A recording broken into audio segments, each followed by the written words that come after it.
So, we're live in umbraCoffee episode 182. Hi, Callum. Hey, Marcin. How are you? Exhausted.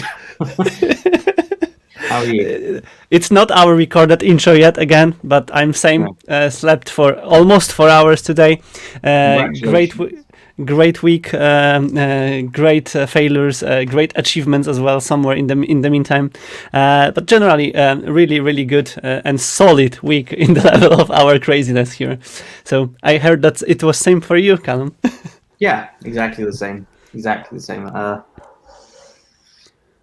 Yeah, don't know where to start. Do not know where to start. As you were saying, Marcin, being too much of a dependency in a lot of places, or I think we can relate to this topic when we'll be talking about some other shows, video streams here, because it's probably not only we are going through the same issues and challenges as other people here. So if you are watching us right now, tell us how was your week. Maybe we'll exchange some of the energy across each other and help each other in dealing with sinusoid of moods and stuff right there. Again, Umbraco week, Umbraco community week, pretty packed with a lot of stuff on various areas. Maybe we can jump back to topic, which is delaying us and making us constantly busy week after week. And this is Code Garden still. And if you are busy as we do, probably you didn't catch up with all of the talks released yet. But the list, you can see, Marcin, which ones you've watched here. Yes, rabbit video and opening keynote, rabbit video. Yeah, exactly. That's my checklist of things to catch up from the Code Garden week. But yeah, the videos are here. Still, I plan to rewatch, for example, some of the talks, including Shannon's talk about performance, which was released this week. But yeah, there is a lot of new talks, and everyone who missed them or wants to recap can go to Umbraco HQ YouTube channel and visit the Code Garden playlist, which will be of course listed down below our video today. But yeah, I don't know how many videos are left to be shared. Not that many, to be honest, probably. Well, so they've done the one track. I think that's from one the day track 2 of the morning of day 2. So there's still maybe 4 or 5 chunks left. Nice. I don't know if are they doing single track as one chunk, or I thought they might release both tracks simultaneously, but it looks like that's just track 1 from day 2 for the first block. So I think we've got a few more to come. Yeah, still it will give us hopefully plenty of time to watch at least some of them before all of them will just land there and make it impossible to catch up probably. Yes. And Umbraco wise, there were some new stuff being announced or released as well this week. And we can probably start from 8.15 release candidate. Yeah, let's do that. The Chad release. So it's happening. Or it's happening. It was called codenamed like Pied Piper, I think, when they were. Yes, Pied Piper. Talking about it. So yeah, and I think it's really starting this blog post well from Rune's side. Do you have a need for speed? Because again, if we care about performance, if we care about speed, it's a must have on our list, because we were talking to a client this week about optimizing a V7 site, and it's kind of been optimized up to the limits of what the site, what Umbraco and V7 can do with the cache. And we were saying, well, maybe an upgrade to V8 would make a significant difference. We've got a load of projects that we've seen a huge, like half the load times and stuff just by upgrading. And I don't quite know what these 8.15 changes would do to those stats as well, but I can expect that it would make a huge difference again. So it would probably be unbelievable if we went from 7 all the way up to 8.15 now. So the 9 is next then. To make it even faster. But yeah, the list is amazing. We've been discussing it for a couple of weeks already, that it has a lot of performance improvements, a lot of smaller and bigger changes, and yeah, it's just truly awesome. And yeah, here again, big high five to Chad, who helped in most of the incredible implementations there. Yeah, but something. Chad. Yes, and the it's fantastic because he's still flying kind of under the radar in the community. But then you look at that list of changes there, and you can just see, if you just dive into any of them, you see they've been open for months, and they've been worked on and chipped away at for ages. So he's been working a very long time to make this all possible. And of course, a newly crowned MVP. I've tried to find the clip of when he joined our. I found it. I was like. Yeah. I found it a couple of weeks ago. It was funny and still worth refreshing. But yeah, I think that Chad generally become more active recently as well. On Twitter, I saw the poll started from his side about the Azure subscriptions levels and resource groups levels for application services. So yeah, I think it's great to see, and probably it's also related with some of the optimization works which are happening or will happen against the Azure itself. So yeah, and it was mentioned by Shannon probably a couple of weeks ago that especially if we are hosting our websites, our Umbraco sites on Azure, it will have a significant impact on the performance there, which is truly awesome. But something what I wanted to mention is this media picker update, because it was flagged as an issue on 8.14, that it wasn't fully supporting the backwards compatible media picker, which was couldn't change simply from V2 to V3. And totally I don't know if it's correct, but yesterday we had this discussion that it's also applied in 8.14.1 as a patch release. Oh, is it? I didn't see that. Yes, probably we need to check it out because that's was mentioned yesterday. Yeah, so it's not it's fixed. I think that's the change, that it's just not obsoleted. So previously the data type was flagged as being obsolete. And so if you've in the Umbraco settings config got it set to hide obsolete data types, then it doesn't even show anymore. So it's not fully fixing the issue, but it's not marking it as an obsolete. I think this actually introduces a couple of breaking changes as well. So if you're on 8.14 and you're upgrading to 8.15 and you've done anything with the code directly, I think it's changed one of the constructors on the model that comes back. Maybe there's some details in the breaking changes section. Yeah. So yeah, we need to be clear and probably distribute it also across the teams that it needs to have it needs to be 8.15 then, right, to make it safe. And here Warren said that it's kudos to Seb and Ronald for doing a fix for this, and I think it was something what was truly awaited by people who really wanted to upgrade as soon as possible to the lesson. And it sparked some really interesting discussions, didn't it, about compatibility between editors, and should Umbraco support or have a mechanism in there where you can create converters to say, change this data. It gets so complicated because you think about it. A simple editor like a text field, sure, converting those between something a bit more complex.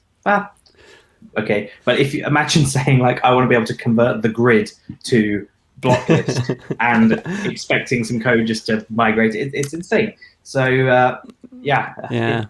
it's an interesting one. I was facing a challenge recently of generating or translating all the components and block list elements to JSON strings, and still it's not that easy. So if we will be even thinking about it, we probably it's impossible to cover all of the cases.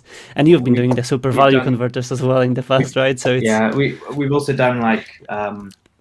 We've done an import where we did an import of product into vendor, and vendor uses the block list as the back for it, as the back end for its variance editor. So we wanted to import a bunch of data into that, and it involved kind of manually building up the JSON object that would conform to what both the vendor and the block list were kind of expecting to be there, and it kind of maybe also worked, but it gets messy, it gets really complicated. But what's worth mentioning here is that this is still a release candidate, right? So it's not a fully featured proof and release version. So we need to test it. We need to report any issues which are here, and maybe even related with some other property editors or this upgrade path for the media crops and media elements there. The goal is to test it, to make it fixed, even improved from the release candidate version. So let's do it. And the public release is aimed to 15th July. So pretty close from now on. But then, it will be available on cloud and NuGet for all of us then. Exciting. If we are speaking about release candidates, probably the highlight of the week is the next Umbraco 9 release candidate. Yeah, which is there, 90% complete, 10% us and you. I think that's a really good point. In fact, people have always drawn comparisons between Umbraco and 8 and the situation that happened with 8, and of course it took 3 or 4 months to have 8.1, where 8 was finally. I mean, people did it before, but it was finally stable enough to say yes, we fully trust 8. And this release candidate is that 8.0, and the main release that will come in August sometime will be that 8.1 release is the kind of plan, isn't it? So get building now. And there's, I think I put it later on in the notes, but maybe it's a good time to jump to the poll that Lee did this week. Because if you saw on Twitter, Lee posted one of his famous polls of, what's the consensus on when are we going to start using 9 versus 8? And so if you had a project coming up in the next few months, would you choose it? And the response was quite mixed. So a lot of people saying, yeah, we will build on 9, and we're gonna be all in on that, but maybe not just yet. And especially for upgrades, will people be upgrading? Probably not. It's not really something that they're planning to do, at least. Yeah. Which I find quite. I think we were discussing it a couple weeks back or last week that some people were waiting for packages, for example, and we of course will be mentioning this flow of migrations across the package developers. But yeah, here we have some clear answers. And again, I don't know where it was mentioned, but it was said like it's production ready release candidate, something like that. That it's maybe it was removed somewhere to do not confuse the stuff. Yeah, I did read that. I found it kind of interesting because it said it's production ready. But then it also, in the same few paragraphs, mentions help us polish it so that it's like stable for the launch. So it probably is production ready. You probably could run a decent site on it. But again, it's usually means that, for example, we are starting project now. We can feel pretty confident that it won't flip and change drastically, so we can shape our project, upgrade to the next release version, and that's fine. No major database changes, schema changes, or craziness inside. We're taking the exact same view, whereby we're building our internal site on V9. We are if a big project came in right now that was maybe 3 or 4 months off launching, we would build it on V9, assuming it wasn't necessarily deeply tied to a specific package, like maybe vendor or something that we were expecting. But this statistics shows something really cool. 65% are waiting for 9.1, right? Still, so let's not forget as well. I don't quite know what the release cadence is, but they're on a 6-week cycle, so we should have 9.1 by September-ish, end of September, maybe end of or start of October, which in the grand scheme of things isn't that long. So if people want to wait 6 weeks, just wait 6 weeks. But for me it means that this release candidate, it's not just for early adopters. It's for everyone who wants to start something what will last for the next versions, and it's there. But again, there is a release candidate launch celebration party next week, which we all can join. It will be hosted by Rune, Bjarke, Philip, and Warren, who were involved and helping to shape this release candidate as well. Of course, on top of the other team members and contributions there. So it will be 30 minutes live stream. We can all sign up here. There will be a webinar. Probably there will be a time for questions or anything else. There probably the time frame also maybe some confirmations and proofs that we don't need to wait maybe for 9.1 or how we can approach that. So let's see that. It's on July 8th on 2:30 Central European time. So that's really cool, exciting. I saw most of the tweets probably from this week were about that. A lot of retweets, a lot of likes, a lot of interactions, because I think that's probably the most awaited update and information from the perspective of Umbraco in the last time. So really really cool stuff. 8.14.1, we mentioned that a little bit, but there was a patch release for that. So whoever is running 8.14 wants to have some bug fixes served. Here's an interesting one. If you look at the clashing media types. This is a good fun one. So basically, we discovered that I think this was something that Jason and my team raised, where we discovered the new media picker ships with some exciting new media types, which is cool. So if you install 8.14 from Fresh, it installs these new media types, which split it out a bit more. So you can have like an SVG as a media type. You can have where previously we had image, file, and folder, didn't we? It's now a bit more structured. So PDFs, Word documents get created as something called, I think it was article or something. Article, which is a pretty common name in most projects, right? Like who's got a doc might be. Yeah.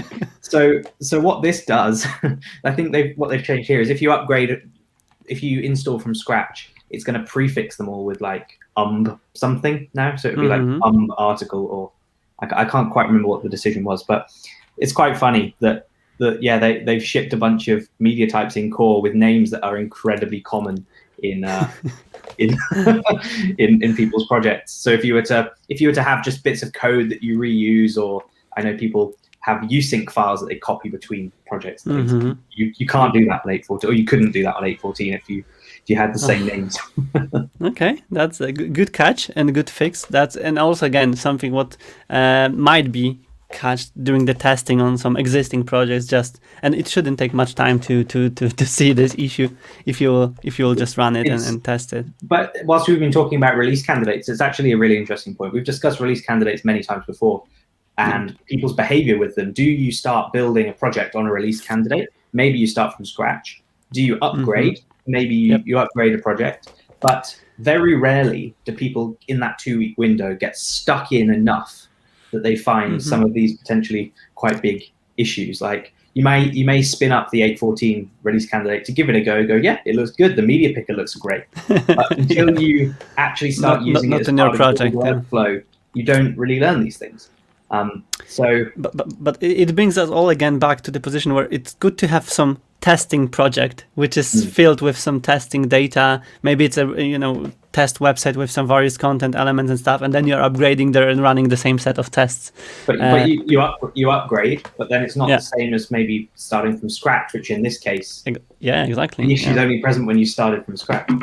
Yep, interesting challenge, and it's a software, so you cannot catch all of the issues and preserve them all.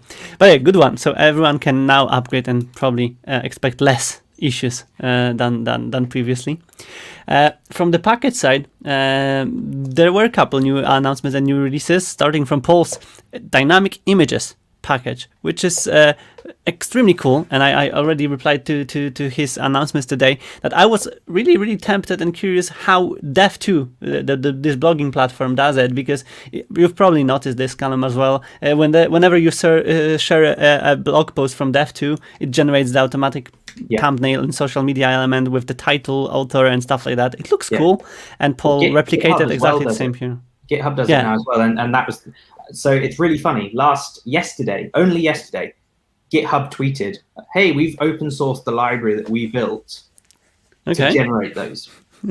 And I went, "Oh, that would make an awesome Umbraco package." This was at like 2 a.m. last night, and by 9 a.m. this morning, Paul Seal has dropped an update that's got it working, and it's in using all of the Umbraco image processor, exactly, stuff, which is awesome, really awesome.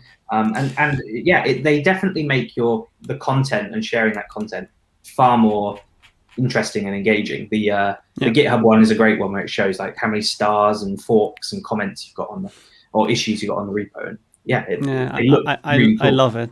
I really love it, and again, for blogging platforms, for people who wants to really look good on socials, which is important these days, because if you will scroll through the Twitter feed, and you will obviously notice this Dev2 post, the GitHub announcements, and all the other stuff. It's not the times when you fight for the best image for your background picture here, and you don't need to care about it anymore if you are just writing blog posts, which is awesome. Again, lazy people are just clapping right now, and will be using it for sure. So yeah, well done in this package, and I'm really curious. The code is pretty also cool, and as you've said, it's using built-in mechanisms, which is again very, very helpful for all of us. The next ones are from you, Callum. You've been pretty busy releasing some new updates. It's can funny, you tell us more about them? In a week where I've been so busy I couldn't justify doing any open source stuff, I ended up releasing a bunch of open source stuff.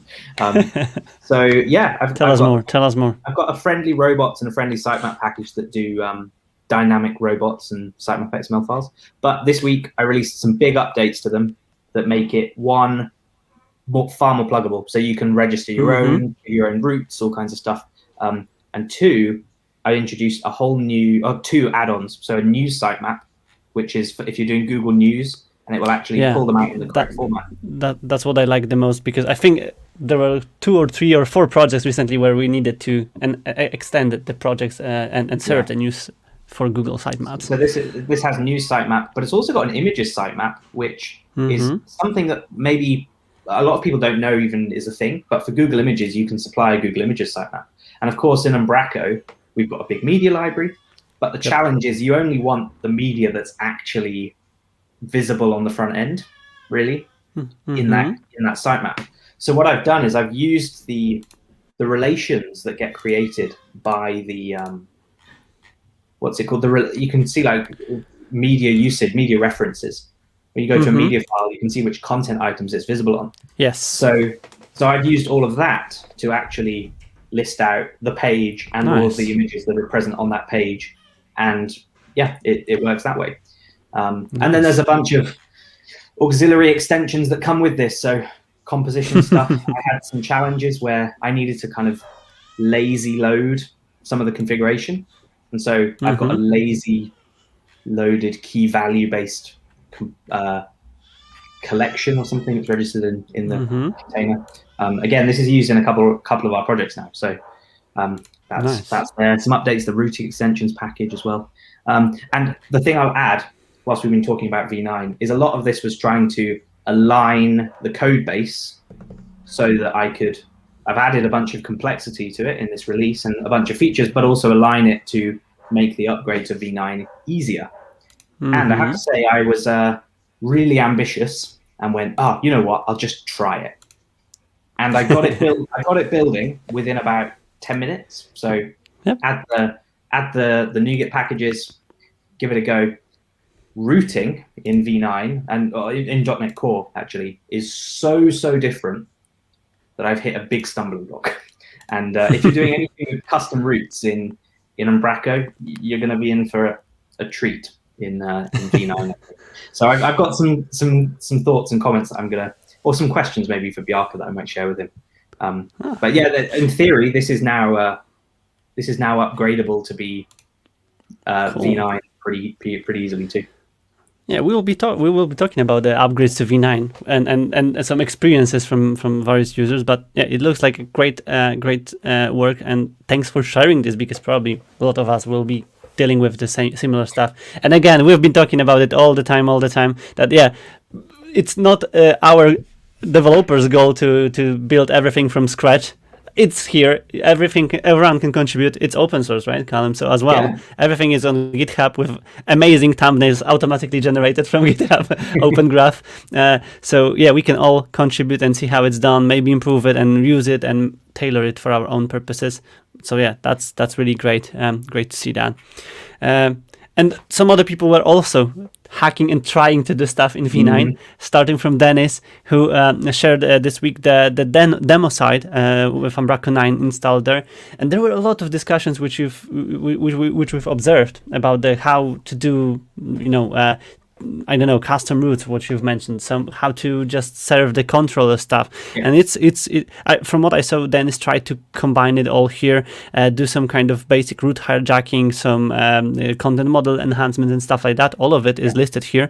There are some to-dos, so also everyone can probably, and Dennis tell people if I'm wrong or not, everyone can just play around and help in extending this repo and just try it on their own. If you don't have time to do it on your projects, maybe that's the way how you can test and play around with V9 as well. I have to say, this is beautiful. Like if you look at the code as well, it's so succinct, so clean, so very clear what's going on. Take a controller as an example. If you go features, home, and just choose one of the controllers there, like the home controller, it's so simple, and just shows you how to get up and running. And then if you go into maybe the shared folder in the features, there's examples of view components, which is the new way of doing actions that we've done in the .NET framework. And yeah, the code is really clean, really easy to understand, project really well structured. This is, as far as I've seen, the best documentation we've got so far of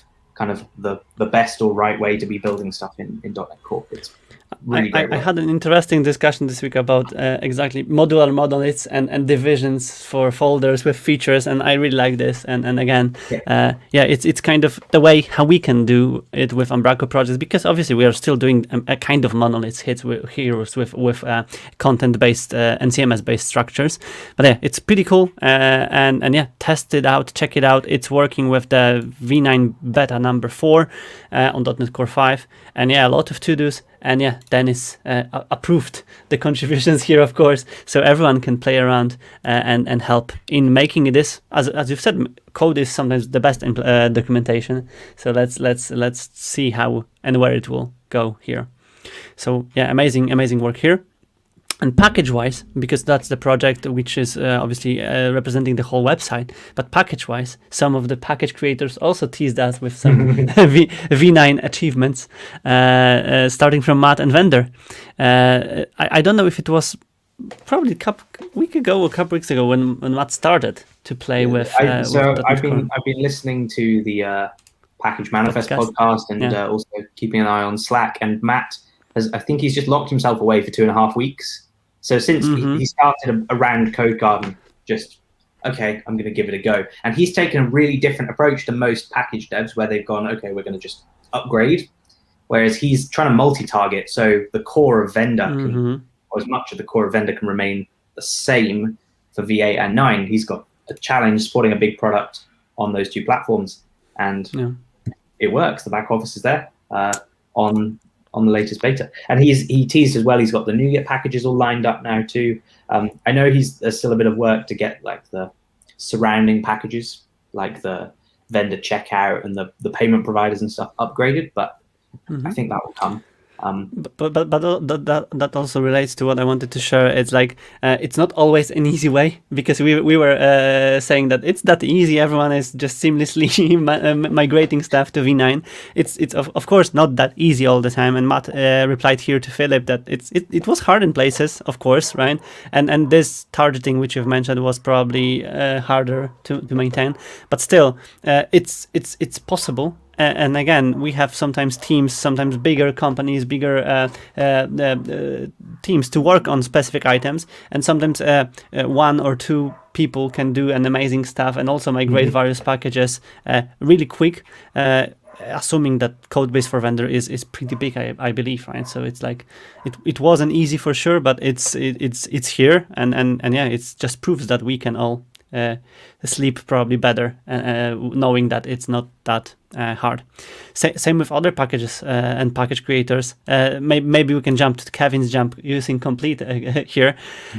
And if we'll open this video, I was opening on TweetDeck, on a bigger screen, it shows the content being migrated from V8 to V9 using complete. That's incredible. I mean, databases change very little. It should work, I guess, if the endpoints that it posts to are the same then. Yeah, so again, it's working on V9. It's almost ready there for the release candidate, and yeah, it works. So yeah, we can all test it out and using complete there, which is awesome. I guess I don't think either of these things are quite ready for a release candidate just yet. But I know that Matt, I'm going to say promised, but he didn't promise. He tweeted that the goal was to have something ready for the RC1 of V9, so that's next week sometime, and even if it doesn't come then, even if it's within a few weeks, that's fantastic. As we were saying a minute ago, the idea of maybe you could start building on that. For us, if a big vendor build came in, that would be the logical step. Choose vendor on V9 and we'll go with that. But yeah, I'm sure people will be eager for the using complete updates too. Kevin also said on the Package Manifest podcast that he's been really resisting the urge to add features when because there's an element of refactoring when you go, oh, we've got to reshuffle how this works, and you go, oh, but it could do this, and it could do this, and it could do this, and this is the challenge I found myself in earlier this week when I was updating the friendly packages, because you go, oh, there's so much potential here, and you don't want to make your life more difficult. So you do have to draw some lines at some point, ship something. I can relate to that so much that it's to telling ourselves that it's enough. Sometimes it's just enough, right? And yeah, we can ship it later. But yeah, all of us are facing the same issues here. But it's great, small steps are enabling us to do bigger steps. And here the big step was made, and Kevin confirmed, yeah, it can do it that way. So it's amazing, and yeah, we can await these packages to be just ready for us. And Soren also another easy tweet, an easy point of view here. It was easier than expected, and the full text search package is coming to V9 soon, which again proves proves that we can do it, and probably all of us can learn and adapt to the new technology stack, which is close to our stacks again, and not that much different to make it all happening. It's funny, these screenshots are all starting to look incredibly similar, aren't they? It's like the help pane on the side, highlighting the version number. Yeah, we can start like a meme format or something where it's just I've got something new to announce, and it's got the V9 help thing on it. I remember screenshot doing like that with hard-coded versions changed in the developers tool. So I trust these people enough to make sure that it's really running. I mean, the full text search is on a public repo. And last package which we wanted to mention is OpenStreetMap package started by Bjarke. It's property editor for Umbraco. As if he didn't have enough other things to be doing. Of course. Yeah, he might not be that busy. But the OpenStreetMap package, property editor for Umbraco V9. Again, a great example of how package can be created, and I'm sure that Bjarke knows exactly how to structure it and to make it work and just connect with V9 seamlessly. So yeah, I would probably use this repo as an example of package to be created. And Bjarke ideally combines responsibilities from package teams and V9 teams to make two. What is the English saying of two pieces on one stone? No, what was that? To make two things at the same time. Simply. Yeah. I won't be trying to make some phrases here. So yeah, great work, and that's all from the packages side. And yeah, Bjarke just said that he needed it for the starter kit. So so starter kit is coming next somewhere in time. Maybe we'll learn about it on various meetups, which are of course happening soon. But on the closest one is on July 6th, and Tuesday. It's Tuesday. Yeah, it's titled "Removing the Umbraco is Expensive to Host Myth," and it's an interesting point of view because there is a myth, obviously. And not only for Umbraco, it's generally for .NET, I would say. Like, don't go .NET because it's expensive to host. It's probably no longer valid, I would say. And here we had this discussion a few weeks back, right? About I'm used to the fact that Azure costs 50 plus quid a month to host an Umbraco site, but it definitely doesn't have to cost 50 quid, does it? Yeah, and there are various ways and options to choose from, and UmHost is one of them, and this meetup will show how it's created, how it's done, and how we can also use it for hosting our Umbraco websites if you want to do this that way. So this is the first meetup, and the second one is London meetup, and I must credit the great graphic and great all promo. Thanks to Lottie, that one. I mean, we have planned this meetup so far in advance. that we had loads of time to prepare a really good graphic. Yeah, I kind of love it. It's like it's changed a couple times in the last couple of weeks. But yeah, it's July open space online Umbraco London meetup. Which hopefully will be about Umbraco V9 release candidate. Well, if not, it can be crossed again. It's a few hours after the release candidate webinar, so let's hope. Yeah, and yeah, July 8th, 6:30 UK time. So yeah, everyone is welcome. Just jumping back a little bit. So we're just talking about hosting costs. Chad, hey Chad, we love you.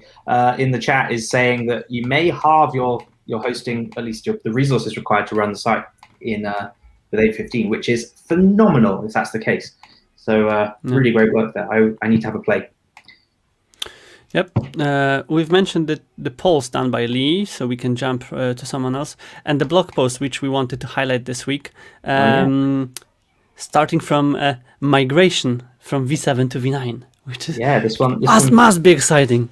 Yeah, this one's from Terence. So this is fantastic because, as well, like we discussed, dependency injections first-class citizen in .NET Core and .NET 5, so you have to use dependency injection everywhere.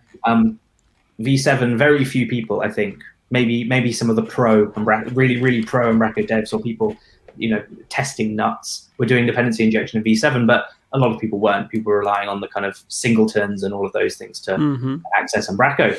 And this is a really interesting journey to read about. So you've got the challenges that are involved in that V7 to 8 upgrade, and then the challenges of the complete tech stack change.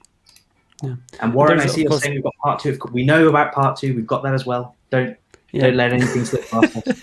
Don't spoil everything.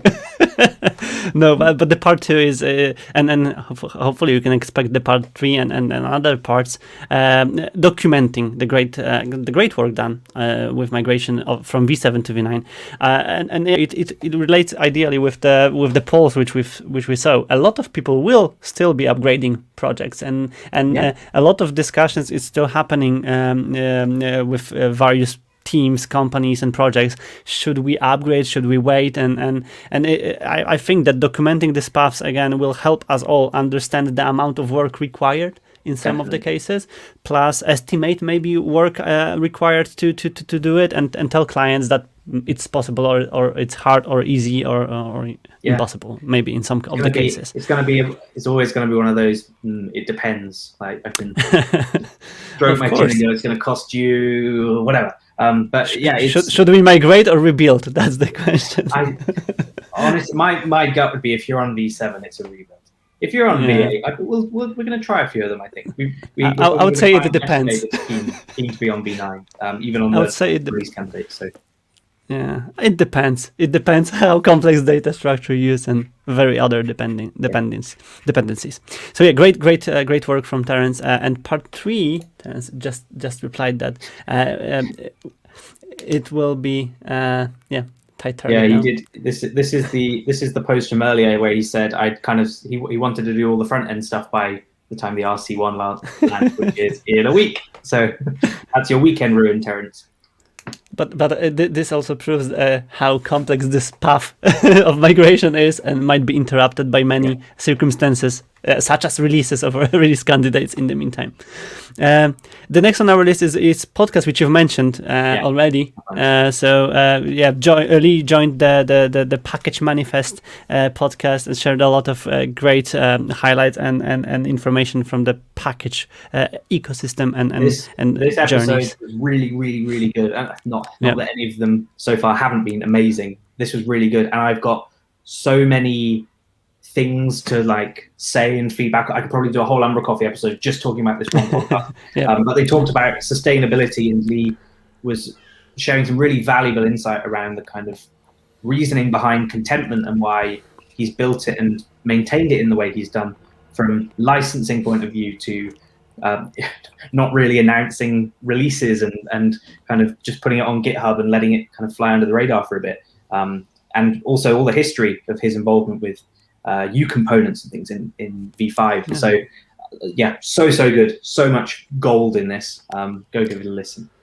Yeah, I think there will be more and more insights for package creators here. Today even I saw the first job offer for the package creator in Umbraco ecosystem, which is amazing, from Paul Marden. Yeah, so there is a need for package developers, package migrators, and there is a lot of knowledge which can be received from these amazing people. And I heard this week that someone didn't know about this package, so we are mentioning it every week probably right now. Be sure to check it out. Be sure to check other episodes, as Callum said here. They are all amazing, and I'm sure that there is more amazing stuff coming up next. There is probably not enough opportunities and shows and time to share so much knowledge about things outside of just development, I think, right? And I think we can jump to another one, which is also run by you, Callum. It's umbraCoffee. This is a new one, and you can see that this was filmed quite a while ago by my hair and by the fact that I've actually got pictures in the frames behind me now. For those that have maybe noticed, I have not had pictures in my frames for the best part of a year. So yeah, this is a new thing. This is a new format. Of course, I run a small agency, and I kind of wanted to share and document that. So each month we're going to be doing it will be a podcast. So it will be available on YouTube and on the HQ YouTube and on Spotify and Apple podcasts as well, where we're just going to chat with other agency people or partners. So maybe registered partners all the way up to gold partners, about life in the Umbraco ecosystem, about challenges of, selling to clients, the challenges of, in this case, we talked about COVID and the impact that that's had. But again, development is one of the parts, and we've been facing a lot of challenges as leaders, as the team members and companies. I love this series. I watched almost half of it already, and it's great to learn from other people's experiences, mistakes as well, right?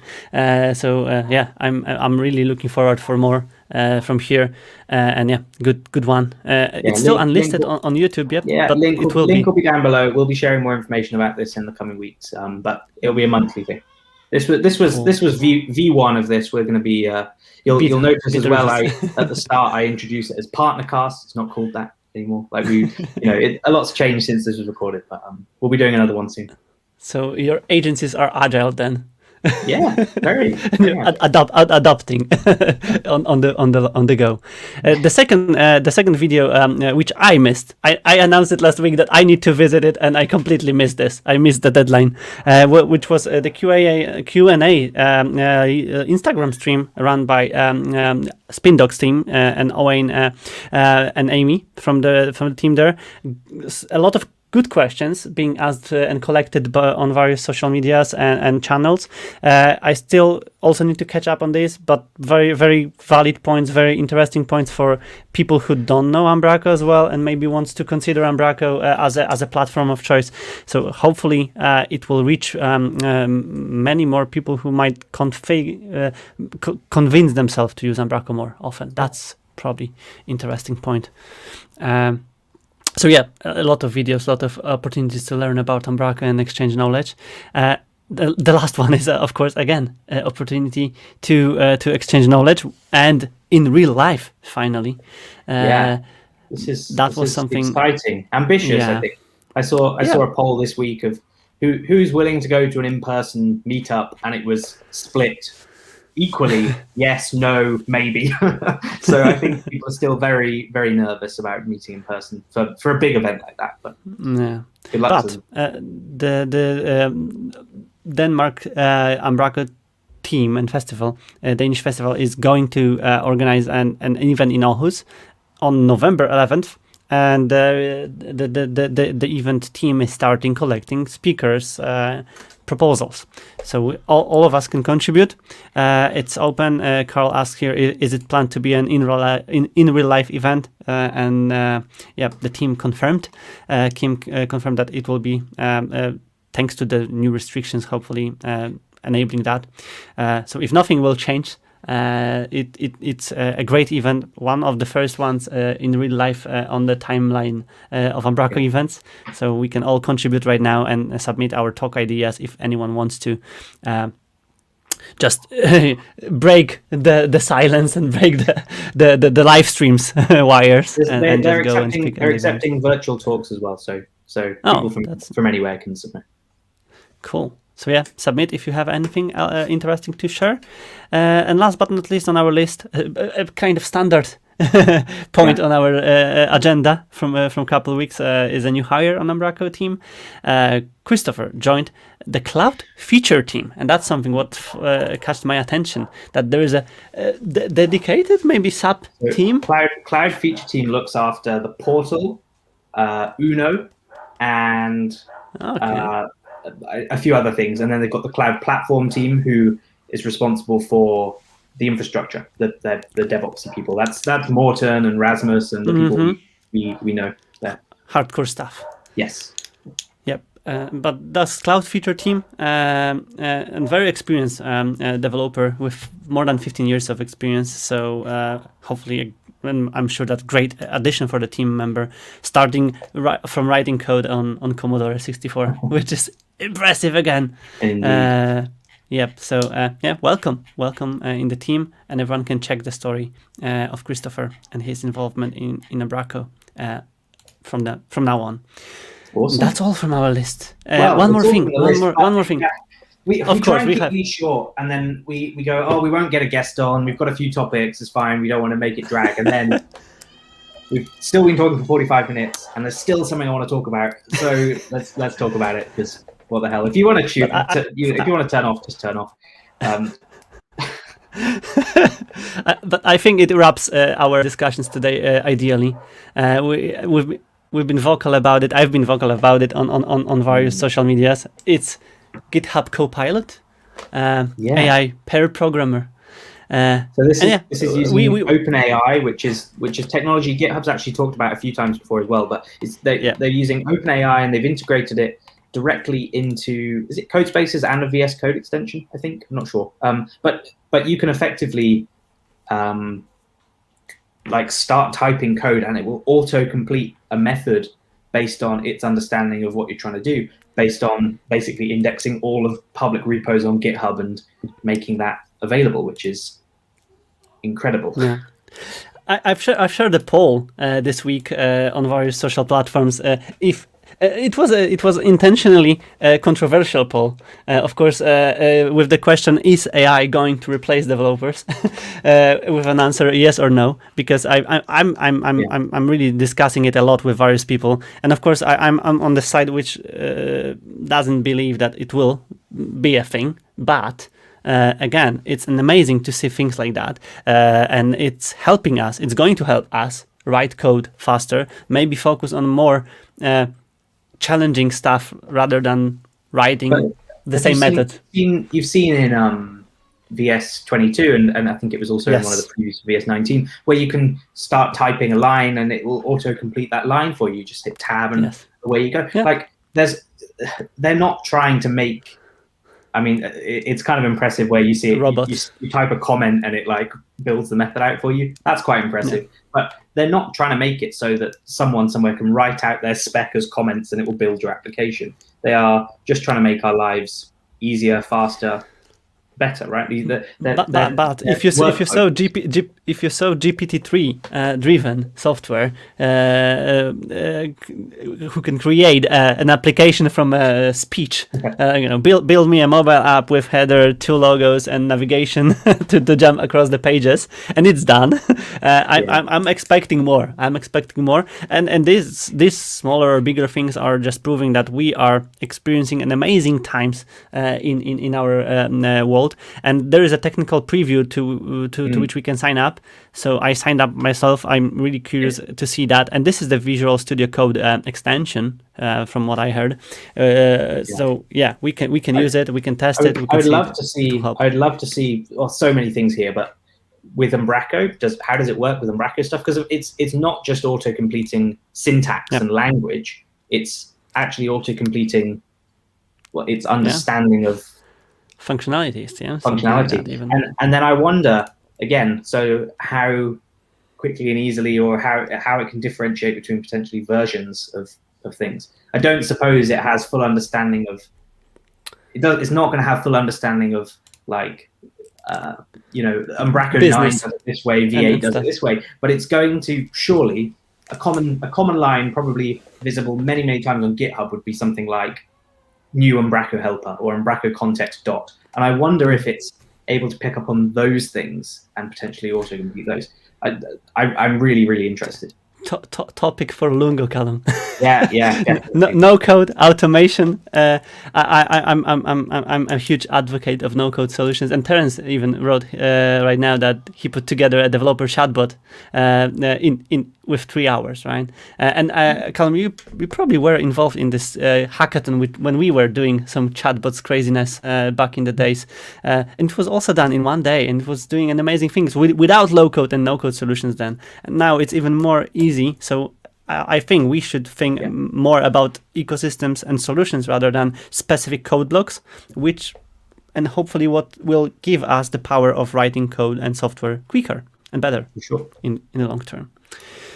If you think that we will be replaced by AI chatbots, leave us a thumbs up and support us. And a picture of your tinfoil hat or the bunker that you dug in your garden. And of course, support us, because if we will lose our jobs again, that's scary. And a big shout out to Tim Rakovan for the recent support. I was going to say for Tim. Tim has supported us on the Buy Me a Coffee thing twice now, and with a substantial amount of coffee. And it's really incredible to see that, and he really didn't need to. So thank you very much, Tim. And I was going to say, if you ping us your details, we'll send you some umbraCoffee swag, because you've really made a huge difference to the way we can run this. Yep, exactly. And for anyone else watching, supporting, not enjoying the umbraCoffees, thank you very much. Leave a thumbs up, subscribe, share it. It helps. It helps us to reach more people. We'll try to reach more people with every new episode, with every new idea which we'll have. But thanks to you and your activity, we can do it easier and more efficient. So do it, please. And join us as usual on the next Friday. Yeah. So thanks everyone. Thanks Callum. Have a great rest of the day and the weekend. And see you next Friday, everyone. Bye. Cheers. Bye.